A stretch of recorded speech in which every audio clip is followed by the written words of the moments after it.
नमस्कार, मेरा नाम है प्रशांत कौशिक। आप देख रहे हैं नजर टुडे। हैदराबाद के मुंचतिल गांव में रामानुजाचार्य की मूर्ति बनकर तैयार है। इसे बनाने वाले लोगों का कहना है कि भारत की दूसरी और विश्व की 26वीं सबसे ऊंची मूर्ति है।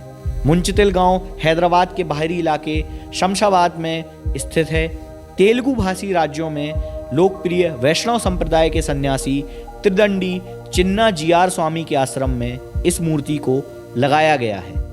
मूर्ति बनाने की योजना साल 2014 से चल रही थी, जिसे 2021 में पूरा कर लिया गया है। महान संतों में माने जाने वाले रामानुजाचार्य की 1000वीं जयंती के मौके पर सहस्त्रवादी समारोह का आयोजन किया जा रहा है। सबसे पहले इस मूर्ति की विशेषताओं पर नजर डालते हैं। मूर्ति की लंबाई 108 फीट है। उनके हाथ में लिया गया त्रिदंड, जिसे वैष्णव पीठाधिपति अपने साथ रखते हैं, 135 फीट ऊंचा है। जिस सतह पर मूर्ति बनी है उसकी ऊंचाई 54 फीट है। पद्म यानी कमल पीतम की ऊंचाई 27 फीट है। इस सतह को भद्र पीतम के नाम से भी जाना जाता है। नीचे की सतह को मिलाकर इस मूर्ति की कुल लंबाई 135 फीट हो जाती है।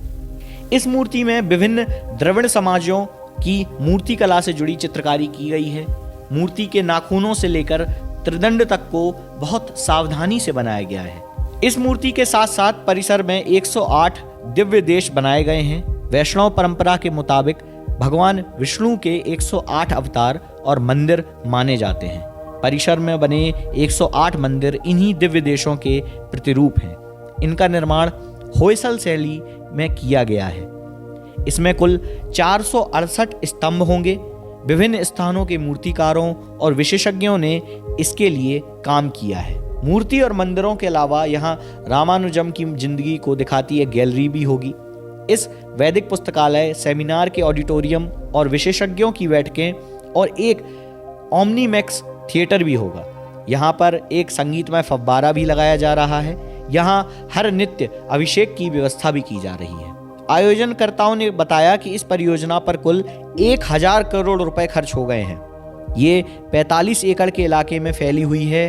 तेलंगाना के मुख्यमंत्री के चंद्रशेखर राव ने मीडिया से बात करते हुए बताया कि जाने माने उद्योगपति जुपल्ली रामेश्वर राव ने यह जमीन दान की है। जुपल्ली रामेश्वर राव माय होम्स समूह के मालिक हैं। वह राज्य के सत्ताधारी पार्टी के काफी करीबी माने जाते हैं। मूर्ति के उद्घाटन के दौरान यज्ञ का आयोजन भी किया जा रहा है। इसे आधुनिक समय का सबसे बड़ा यज्ञ माना जा रहा है। यहाँ लक्ष्मी नारायण महायज्ञ हो रहा है। इसके लिए 144 होमशालाएं, 1035 वेदियां बनाई गई हैं। 500 पंडित मंत्रोच्चार और यज्ञ कराएंगे। यज्ञ 14 दिनों तक चलेगा। इस दौरान 9 स्कूलों के छात्र वेद मंत्र पढ़ेंगे। वे 1 करोड़ बार अष्टाक्षरी मंत्र पढ़ेंगे। यज्ञ का आयोजन करने वालों ने 1.5 लाख किलो गाय के शुद्ध देशी घी का इंतजाम किया है। यह घी राजस्थान के पथमेड़ा से मंगाया जा रहा है। घी जुटाने में 6 महीने का समय लगा है। यज्ञ के लिए 4 तरह के पेड़ों की लकड़ियों से समीधा इकट्ठी की गई है। इन पेड़ों की लकड़ियां सिर्फ यज्ञ के लिए ही इस्तेमाल होती हैं। प्रधानमंत्री नरेंद्र मोदी 5 फरवरी को 216 फीट की मूर्ति का अनावरण किया। वहीं राष्ट्रपति रामनाथ कोविंद 13 फरवरी को 120 किलो सोने की प्रतिमा का अनावरण करेंगे। इसके अलावा भारत के मुख्य न्यायाधीश NV रमना, उपराष्ट्रपति M वेंकैया नायडू, केंद्रीय मंत्री राजनाथ सिंह, नितिन गडकरी, प्रहलाद जोशी, RSS प्रमुख मोहन भागवत भी 14 दिन के इस समारोह में हिस्सा लेने वाले हैं। हैदराबाद आने वाले पर्यटकों के लिए रामानुजम की प्रतिमा नया आकर्षण होने वाली है। यत्रादि मंदिर के अलावा यह प्रतिमा विष्णु भक्तों और अन्य पर्यटकों को भी आकर्षित करेगी।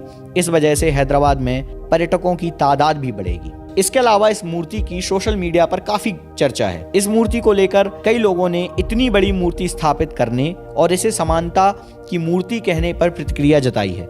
कुछ लोगों ने अपने पोस्ट में लिखा कि रामानुजम भले ही कुछ प्रगतिशील मूल्यों की शिक्षा दी हो, लेकिन वे ऐसी नहीं थी जिनसे जाति व्यवस्था पर कोई असर पड़ा हो। मूर्ति बनाने वाले चिन्ना जीआर अपनी पिछली कुछ प्रतिक्रियाओं में कह चुके हैं, जाति खत्म नहीं होनी चाहिए, उन्हें यहाँ बरकरार रहना चाहिए। हम जाति अपना अपना काम करते हैं। उनकी इस टिप्पणी पर भी बड़ा विवाद हो गया था।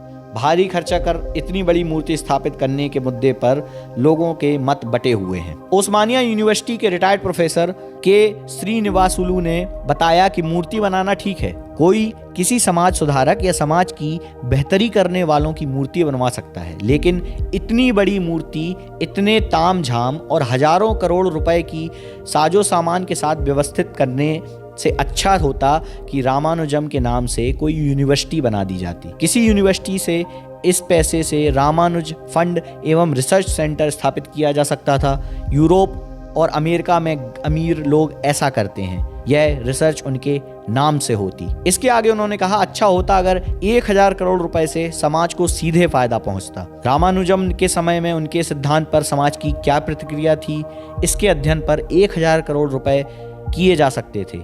यह जानना ज्यादा लाभकारी होता कि इन सिद्धांतों में क्या परिवर्तन किए गए, पिछले 1000 साल में यह कैसे विकसित हुआ, उनके दर्शन से क्या सामाजिक बदलाव हुए, उनके दर्शन के विकास और उनकी आलोचना के बारे में भी अध्ययन हो सकता था। श्रीनिवासुलु आगे कहते हैं कि अगर इतनी बड़ी रकम का इस्तेमाल ज्ञान प्राप्त के लिए किया जाता तो इससे पिछड़ापन दूर हो सकता था। एक और दिलचस्प बात यह है कि रामानुजम ने बेहद साधारण जीवन जिया। उनकी मूर्ति पर इतनी विशाल राशि खर्च करना उनकी छवि और सिद्धांतों से मेल नहीं खाता है। रामानुजम के दर्शन से असहमत लोग भी मानते हैं वह भारत के महान दार्शनिकों में से एक थे। अच्छा होता कि यह पैसा इस अध्ययन में लगाया जाता कि उनकी शिक्षा पर क्या असर पड़ा, समाज का हर शख्स इससे किस तरह प्रभावित हुआ और समाज में इसका क्या परिवर्तन हुआ। ऐसी ही नई और मज़ेदार खबरों को जानने के लिए देखते रहें नज़र टुडे। बहुत बहुत धन्यवाद।